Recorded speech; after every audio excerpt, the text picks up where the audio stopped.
let's show you guys how to take some photos. So this is the camera. This is the Sony A6000.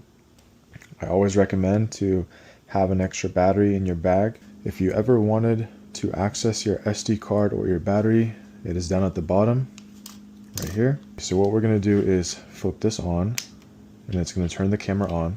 And we're also going to take the lens off the top, toss that in the bag.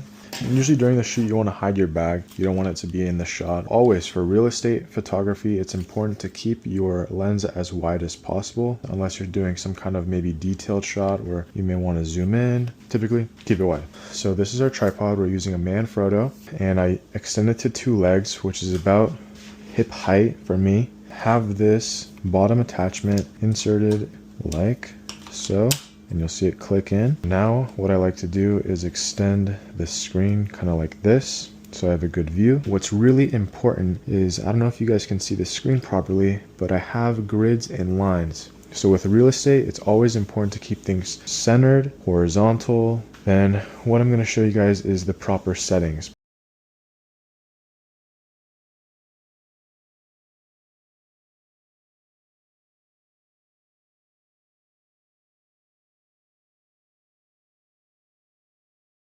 Alright, so now that you guys have seen the settings for the camera, we are in continuous bracket mode 2 EV3, which means 3 shutters. There's not much to change with shooting HDR. You always kind of keep it the same. But what does change is where you're shooting. So I'm shooting in the corner, and typically if you're shooting like a kitchen, you want to go corner. You may want to go in the center of the island. Use your best judgment. For shooting, all we have to do is click on the push button of the camera.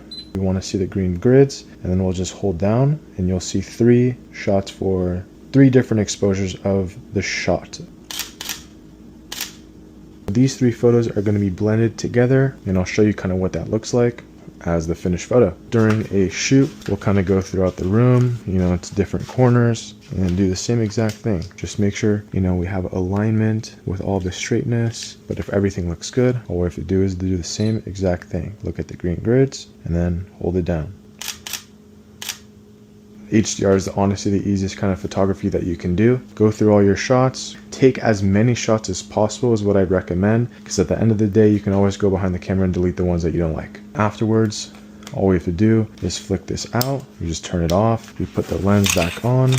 Now that we want to upload the contents of the photos, all we do is flip this out, take the SD card out, and we put this SD card into our computer.